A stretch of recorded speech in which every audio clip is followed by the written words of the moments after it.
Le maraîchage sur sol vivant, moi je le définis comme des techniques de maraîchage qui visent à améliorer les sols. Donc ça passe souvent par la réduction du travail du sol, voire même de l'arrêt du travail du sol, et par la couverture permanente des sols, soit avec des matières organiques qui peuvent être du compost, du broyat de déchets verts, de la paille, soit avec des couverts végétaux qu'on couche ou qu'on broie. Et donc aujourd'hui la journée elle est sur les couverts végétaux, parce que c'est une technique qui est quand même un petit peu complexe et donc on met en place petit à petit avec les maraîchers et les maraîchères. Et donc là l'idée c'est de voir ce qui fonctionne moins.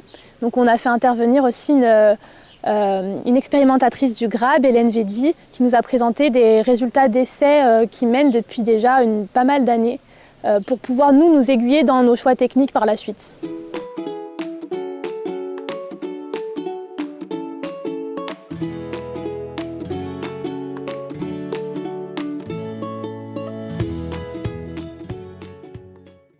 Alors nous, on expérimente le maraîchage sur sol vivant depuis 4 ans, 3-4 ans.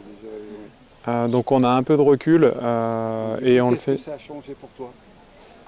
Alors ça change quand même pas mal de choses parce que c'est des pratiques qui sont différentes, qui sont complètement différentes.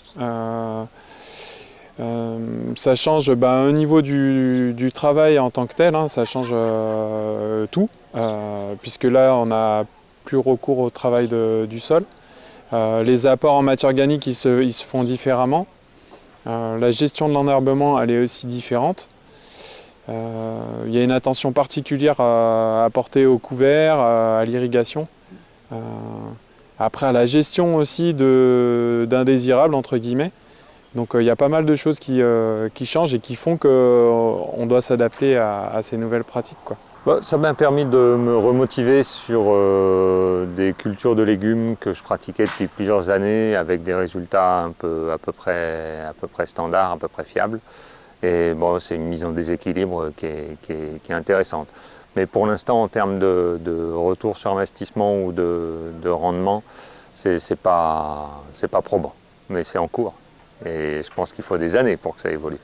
Ah bah ça a changé pas mal de choses. Enfin, du coup, j'ai voulu mettre en place beaucoup de couverts, enfin déjà la couverture du sol, ça a pris cet aspect-là très à cœur. Et après la mise en place d'engrais verts aussi, là c'est quelque chose qui pour moi que je ne connaissais pas forcément. Là j'étais bien accompagné par ces GI2E, j'ai eu plein d'exemples d'autres maraîchers autour.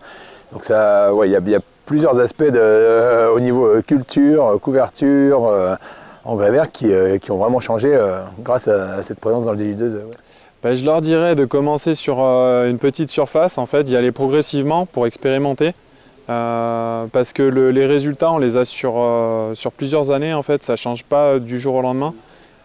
Et pour avoir un peu de recul, c'est bien de commencer sur des petites surfaces et puis après d'étendre ces surfaces-là. Et puis après, l'autre conseil, c'est d'échanger et puis de mutualiser avec d'autres personnes qui pratiquent en fait pour bénéficier de leur expérience et voilà, de leurs conseils, quoi. De profiter du travail réalisé, des éléments factuels collectés depuis déjà pas mal d'années et de bien réfléchir et de bien anticiper la mise en place du MSV sur sa ferme. Ce que je n'ai pas fait.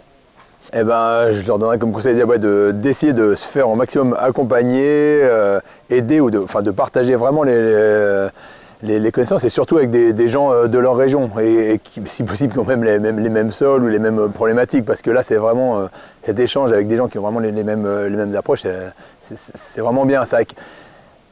Parce qu'on voit il y a plein de MSV, des initiatives super intéressantes dans plein de régions différentes, mais du coup forcément comme c'est pas les mêmes régions, les mêmes sols, des fois ça peut pas être adapté à son sol. Donc vraiment essayer de se trouver des gens, un petit réseau local, c'est génial, ça aide beaucoup.